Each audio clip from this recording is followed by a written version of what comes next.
ಚಂದ್ರಘಂಟಾ ದೇವಿ ಹಿಂದೂ ಧರ್ಮದಲ್ಲಿ ನವರಾತ್ರಿಯ 3ನೇ ದಿನದಲ್ಲಿ ಪೂಜಿಸಲ್ಪಡುವ ನವದುರ್ಗೆಯ 3ನೇ ರೂಪವಾಗಿದ್ದು, ಅವಳು ದುರ್ಗಾದೇವಿಯ 9 ಅವತಾರಗಳಲ್ಲಿ ಒಂದಾಗಿದ್ದಾಳೆ.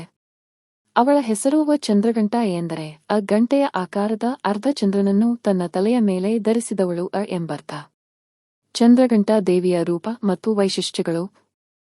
ಅವಳಿಗೆ 10 ಕೈಗಳಿದ್ದು, ಅವುಗಳಲ್ಲಿ ತ್ರಿಶೂಲ, ಗದೆ, ಕಮಲ, ಬಿಲ್ಲು ಮತ್ತು ಬಾಣ, ಕಮಂಡಲ, ಖಡ್ಗ, ಜಪಮಾಲೆ ಮತ್ತು ಗಂಟೆ ಸೇರಿದಂತೆ ವಿಭಿನ್ನ ಆಯುಧಗಳು ಇವೆ. ಒಂದು ಕೈ ಆಶೀರ್ವಾದ ಮಾಡುವ ಭಂಗಿಯಲ್ಲಿ ಅಥವಾ ಭಯ ಹೋಗಲಾಡಿಸುವ ಅಭಯಮುದ್ರೆಯಲ್ಲಿರುತ್ತದೆ. ಅವಳು ಸಿಂಹವಾಹಿನಿಯಾಗಿ ಧೈರ್ಯ ಮತ್ತು ಶೌರ್ಯವನ್ನು ಸೂಚಿಸುತ್ತಾಳೆ. ಅವಳ ತಲೆಯ ಮೇಲೆ ಅರ್ಧಚಂದ್ರ ಮತ್ತು ಮಧ್ಯದಲ್ಲಿ 3ನೇ ಕಣ್ಣು ಇದ್ದು, ದುಷ್ಟ ಶಕ್ತಿಗಳನ್ನು ನಾಶ ಮಾಡುವುದಕ್ಕೆ ಯಾವಾಗಲೂ ಸಜ್ಜಾಗಿದ್ದಾಳೆ. ಅವಳ ಮೈಬಣ್ಣ ಚಿನ್ನದಂತಿದೆ ಮತ್ತು ಅವಳ ಸ್ವರೂಪವು ಶಕ್ತಿಶಾಲಿ ಯೋಧನಂತೆ ಕಾಣುತ್ತದೆ. ಅವಳು ಸಿಂಹದ ಮೇಲೆ ಸವಾರಿ ಮಾಡುತ್ತಾಳೆ ಮತ್ತು ಶೌರ್ಯ, ಧೈರ್ಯ ಮತ್ತು ಶಕ್ತಿಯನ್ನು ಪ್ರತಿನಿಧಿಸುತ್ತಾಳೆ.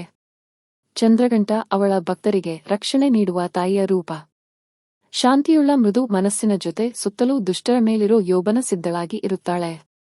ಅವಳು ರಕ್ಷಣೆಯ ತಾಯಿಯಾಗಿ ತನ್ನ ಭಕ್ತರ ಸಂಕಟಗಳಿಗೆ ಪರಿಹಾರ ಕೊಡುವಳು, ದುಷ್ಟ ಶಕ್ತಿಗಳನ್ನು ಕೊಲ್ಲುವ ಮೂಲಕ ಶಾಂತಿ ಮತ್ತು ಸಮೃದ್ಧಿಯನ್ನು ನೀಡುತ್ತಾಳೆ. ಪುರಾಣ ಕತೆ. ಈಗ ಪುರಾಣ ಕತೆಗಳಲ್ಲಿ ಬರುವ ಚಂದ್ರಘಂಟಾ ದೇವಿಯ ಬಗ್ಗೆ ಕೆಲವೊಂದು ವಿವರಗಳನ್ನು ತಿಳಿಯೋಣ. ಮದುವೆ. ಪಾರ್ವತಿ ದೇವಿಯು ತಮ್ಮ ಯೋಗ ತಪಸ್ಸುಗಳಿಂದ ಒಪ್ಪಿಕೊಂಡು ಶಿವಭಗವನಿಗೆ ಮದುವೆಯಾಗುವ ವೇಳೆ ಈ ಚಂದ್ರಘಂಟಾ ರೂಪವನ್ನು ಪಡೆದುಕೊಂಡರು. ಈ ರೂಪವು ಅವಳ ಉಗ್ರವಾದ ಹೋರಾಟ ನೋಡಿದಾಗ ಹುಟ್ಟಿತು. ಅವಳ ಮದುವೆ ನಂತರವೇ ಈ ರೂಪದಲ್ಲಿ ಮಹಾರಾಕ್ಷಸರ ವಿರುದ್ಧ ಯುದ್ಧ ನಡೆಸಿದಳು. ಅವಳ ರೂಪವು ಪಾರ್ವತಿಯ ವಿವಾಹಕ್ಕಾಗಿ ತಪಸ್ಸನ್ನು ಆಚರಿಸಿದ ಬಳಿಕ ಪ್ರಾಪ್ತಿಯಾಯಿತು. ಪಾರ್ವತಿ ದೇವಿಯ ತಾಯಿ ಶಿವನ ಭೀಕರ ರೂಪವನ್ನು ಕಂಡು ಹೊಟ್ಟೆಮೂರ್ಛೆಯಾದ ಸಮಯದಲ್ಲಿ ಪಾರ್ವತಿ ದೇವಿ ಈ ಚಂದ್ರಘಂಟಾ ರೂಪದಲ್ಲಿ ಬರುತ್ತಾಳೆ. ಶಿವನು ಪಾರ್ವತಿಗೆ ಸುಂದರವರನಾಗಿ ತೋರುವಂತೆ ವಿನಂತಿಸುತ್ತಾಳೆ. ತದನಂತರ ಶಿವ ಪಾರ್ವತಿಯವರ ವಿವಾಹ ನೆರವೇರುತ್ತದೆ. ರಾಕ್ಷಸವಧೆ. ಚಂದ್ರಘಂಟಾ ದೇವಿ ತನ್ನ ಗಂಟೆಯ ಶಬ್ದದಿಂದ ಶತ್ರುಗಳನ್ನು ಭೀತಿಯನ್ನು ಉಂಟುಮಾಡಿ ಯುದ್ಧದಲ್ಲಿ ಧೈರ್ಯದಿಂದ ಅನೇಕ ಮಹಾರಾಕ್ಷಸರನ್ನು ವಧಿಸಿ ವಿಜಯಶಾಲಿಯಾಗಿದ್ದಳು. ಅವಳು ತನ್ನ ಗಂಟೆಯ ಗುಡುಗಿನ ಶಬ್ದದಿಂದ ಶತ್ರುಗಳನ್ನು ಅರೆರಿಸಿ ಯುದ್ಧ ನಿರ್ವಹಿಸಿದಳು. ಆರಾಧನೆ ಮತ್ತು ಮಹತ್ವ. ನವರಾತ್ರಿ ಹಬ್ಬದಲ್ಲಿ 3ನೇ ದಿನ ಚಂದ್ರಘಂಟಾ ದೇವಿಯನ್ನು ವಿಶೇಷವಾಗಿ ಪೂಜಿಸಲಾಗುತ್ತದೆ. ಅವಳ ಆರಾಧನೆಯಿಂದ ಭಕ್ತರಿಗೆ ದುಃಖ, ಪಾಪಗಳು ಮತ್ತು ಕಷ್ಟಗಳ ನಿವಾರಣೆಯಾಗುತ್ತದೆ ಹಾಗೂ ಆರೋಗ್ಯ, ಶಾಂತಿ, ಸಮೃದ್ಧಿ ದೊರಕುವುದು. ಚಂದ್ರಘಂಟಾ ದೇವಿಯ ಮಂತ್ರ ಮತ್ತು ಧ್ಯಾನ ಮಂತ್ರಗಳ ಮೂಲಕ ಭಕ್ತರು ಕಾಳಜಿಯ ಕೊರತೆ ಮತ್ತು ಯುದ್ಧಾತ್ಮಕ ಶಕ್ತಿಯನ್ನು ಅಭಿವೃದ್ಧಿಪಡಿಸುತ್ತಾರೆ. ಈ ಎಲ್ಲಾ ಘಟನೆಗಳಿಂದ ಚಂದ್ರಘಂಟಾ ದೇವಿ ಶೌರ್ಯ, ಧೈರ್ಯ, ಕರುಣೆ ಮತ್ತು ರಕ್ಷಣೆಯ ಪರಮ ರೂಪವಾಗಿಯೂ ಪೂಜ್ಯರಾಗಿದ್ದಾಳೆ ಎಂಬುದು ತಿಳಿಯುತ್ತದೆ. ಪೂಜಾ ಪದ್ಧತಿ ಮತ್ತು ಯಾವಾಗ ಪೂಜೆ ಮಾಡಬೇಕು. ಚಂದ್ರಘಂಟಾ ದೇವಿಯನ್ನು ನವರಾತ್ರಿ ಹಬ್ಬದ 3ನೇ ದಿನ ಪೂಜಿಸಲಾಗುತ್ತದೆ. ಪೂಜೆಯಲ್ಲಿ ಅವಳಿಗೆ ಕೇಸರಿ ಅಥವಾ ಬಿಳಿ ಹೂಗಳು, ಕಮಲದ ಹೂವುಗಳನ್ನು ಅರ್ಪಿಸಲಾಗುತ್ತದೆ.